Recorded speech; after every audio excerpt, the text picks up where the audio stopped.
Nou vriende, goeiemôre, ons is die Here innig dankbaar dat hy vir ons uitgespaar het. Ons vertrou dat u sommer lekker geslaap het en dat u vanmôre vars verkoop en nie opgestaan het. Onthou om jou oë gefestig te hou op Jesus, hy is die leidsman en hy is die volëinder van ons geloof. Ons gaan vanmôre aangaan met die gedagte en ons kom by die laaste boodskapie uit wat handel oor woede-uitbarstings, toorn, aggressie en al hierdie dinge wat daarmee gepaard gaan. Ek het vir u gesê toe ons begin het dat sondige toorn en woede is deel van 90% van beradingsprobleme. Dr. J. Adams, die vader van eutetiese berading, wat oor 100 boeke geskryf het en duisende situasies hanteer het, sê dat 90% van die probleme kan teruggevoer word na sondige toorn en woede en hierdie dinge wat in ons lewens geakkommodeer word. Ons het gekyk na 7 resultate van toorn en woede. Ons gaan dit nie vanmôre hanteer nie. Ons het 'n bietjie gekyk hoe oorwin ek dit? En daar het ons gekyk na 'n hele klompie gedagtes, vriende, as ek dit nie mis het nie, was dit so 7 gedagtes met onderpunte elkeen by hulle. Vanmôre gaan ons stil staan by daaglikse hulpmiddele wat ek kan implementeer om hierdie sonde van woede en aggressie en toorn en al hierdie dinge te beheer. Daaglikse hulpmiddele wat geïmplementeer moet word. U sien, is ononderhandelbaar. As ek meer as oorwinnaar wil wees deur Jesus Christus wat my die krag gee, as ek hierdie sake in my lewe wil oorwin, as ek die verhoudings in my huis wil regkry, by my werksplek, terwyl ek op die pad ry, waar ook al ek is, by my gemeente, as ek wil bekend staan as die vriendelike en die sagmoedige en die langmoedige kind van God, het ek nodig om Bybels te hanteer, hierdie goed Bybels te hanteer en hierdie hulpmiddele in my lewe te implementeer. En die eerste een, vriende, is voor die hand liggend. En dis die gedagte van gebed. Ek wil vir u sê en ek kan u 'n waarborg gee dat die meeste mense wat met hierdie sonde stoei is mense wat 'n gebrekkige gebedslewe het. Jy kan nie. Dis onmoontlik om te bid en tot die Here te roep en nie oorwinning te kry oor hierdie sonde nie. Want God hoor die geroep van sy kinders. Ek het vir u gesê toe ons begin het, daardie baie besondere woorde van Psalm 66 vers 20. Geloof sy God wat my gebed nie afgewys en sy goedertierenheid aan my nie onttrek het nie. Ek dink die groot probleem is omdat kinders van die Here nie die waarde van gebed verstaan nie. Dis nou nie om u 'n geweldige las op te lê nie, maar ek wil vir u sê 'n biddelose kind van God is een wat konstant gaan val vir die sonde. En dis miskien ook 'n duidelike bewys dat hierdie persoon heel moontlik die God van hemel en aarde nie ken nie. Alhoewel gebed dissipline verg en alhoewel gebed, vriende, tyd verg, is belangrik om te weet, gebed is hierdie skakel tussen ons en die hemel, waar ons deur ons middelaar Jesus Christus in die krag van die Gees in ons woon, tot God die Vader roep, en hy hoor ons, en hy antwoord ons, en hy sal nie sy goedertierenheid aan ons onttrek nie. Kolossense 1 vers 9 sê, daarom hou ons ook nie op nie, van die dag af wat ons het gehoor het, om vir julle te bid en te vra, dat julle vervul mag word, met die kennis van sy wil in alle wysheid en geestelike insig, sodat julle waardiglik voor die Here mag wandel, om hom in alles te behaag, en julle in elke goeie werk vrug mag dra, en in die kennis van God mag groei. Ek as predikant bid gereeld vir u, wat in die gemeente is, u wat deel van ons besoekers is, mense wat op die sosiale media inskakel. Ek bid dat die Here u wysheid sal gee, en insig sal gee, sodat u waardiglik voor die Here mag wandel, sodat ons 'n gemeente sal wees, sodat ons kinders van God sal wees, wat die Here in alles welbehaaglik sal wees. U sien, dis 'n daaglikse hulpmiddel in my lewe. Dis iets wat ek, vriende, nie kan vermy nie. Dis iets wat ek nie kan afskeep nie. Dis iets wat ek nie eenkant kan skuif nie. Daarom bid en vra, Here, u weet, u ken my. Help my om vandag in hierdie saak meer as oorwinnaar te wees. Die tweede ding wat baie belangrik is, vriende, skrifmemorisering. Ons praat van om die woord te oordink.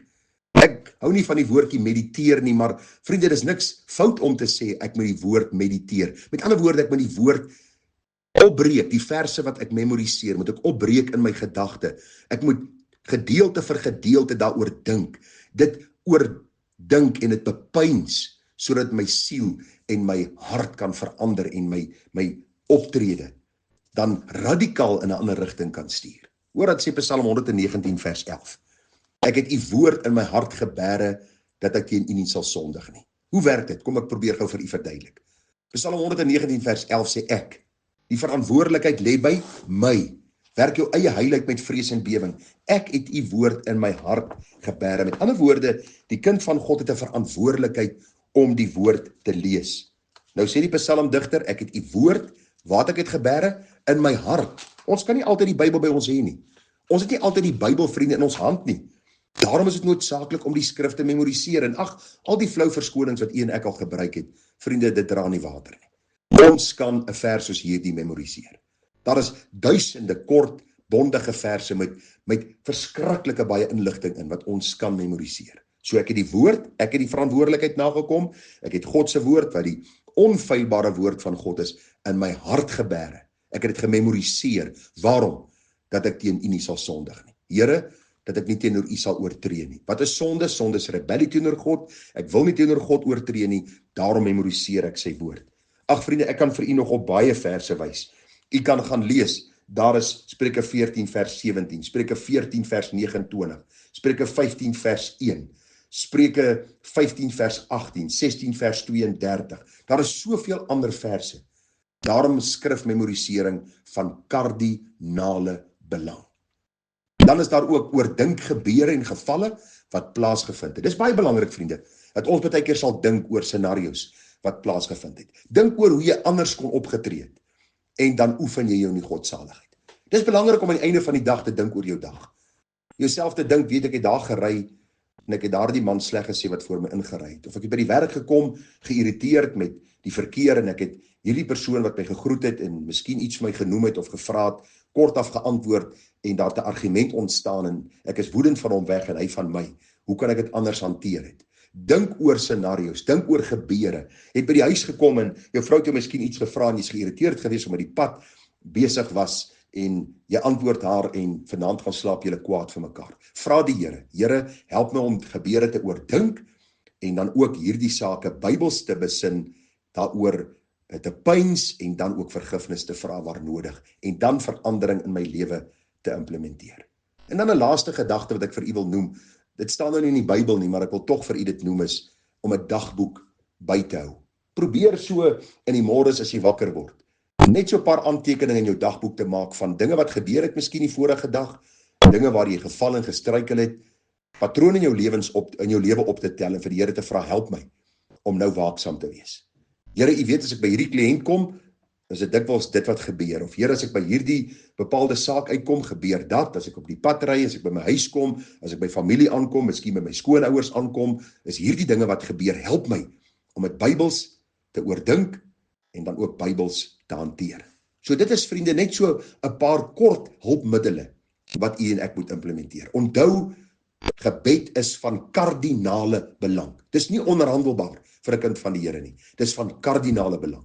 Dat jy sal bid dat jy vaardiglik voor die Here sal wandel. Memoriseer die skrif. Al is dit een vers elke tweede dag. En nie net memoriseer nie, oordink dit. Bepeins dit. Ag vriende, hierdie vers, dissekteer dit. Haal dit uitmekaar en elke woord dink daaroor.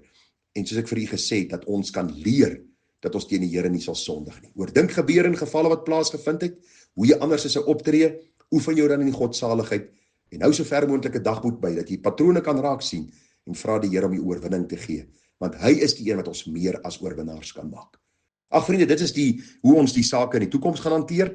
Ons gaan vir u sê wat sê die wêreld, wat sê die sielkundiges, wat se gedragspatrone hulle identifiseer en hoe jy dit moet hanteer, hoe die Bybel dit identifiseer en hoe ons hierdie sondige optredes van ontslae moet raak deur die kragvolle werking van die Heilige Gees. En ag vriende, ek wil net vir u bemoedig as ek vanmôre gaan afsluit met die baie besondere woorde van Judas 1 vers 24 en 25. Daar staan: aan hom nou wat magtig is om julle van struikeling te bewaar en julle sonder gebrek voor sy heerlikheid te stel met gejuig. Aan die alleenwyse God, ons verlosser, kom toe heerlikheid en majesteit, krag en mag, nou en tot in alle ewigheid. Kom ons breek gou hierdie vers op. Aan hom, aan hierdie Here Jesus Christus, wat sy lewe aan die kruis vir ons afgelê het, wat ons sonde gaan dra aan die kruis, sodat ons vry aan die ander kant kan uitstap in sy geregtigheid. Hy is magtig, hy is nie net magtig nie, hy is almagtig om ons van struikeling, ook van toorn en woede en aggressie en al hierdie goed te bewaar. Hy is by magte om ons sonder gebrek, nie sondeloos nie, luister, sonder gebrek voor hom in sy heerlikheid te stel. Met ander woorde, Here, u het my oorwinnaar gemaak. Aan hierdie God kom toe die eer en die heerlikheid van nou af tot in ewigheid. En vriende, hoe kan ons meer eer bring aan die Here? Ons kan dit bring aan hom deur 'n lewe wat hom welbehaaglik is. Deur op te tree op 'n manier wat hom eer bring. Om so te lewe dat ander mense Jesus in my kan sien. En sal my vra dat ek hom kan verheerlik. Mag die Here genade gee. Ons sal in die volgende sessies gaan ons bietjie stil staan by depressie. Ons gaan bietjie ook die gedagte van bipolêre depressie na kyk en bietjie kyk na wat die Here vir ons sê in sy woord. Wat sê die wêreld, wat sê die woord en hoe kan ons as kinders van die Here God welbehaaglik dien. Vriende, groete vir u. Mooi naweek verder. Tada.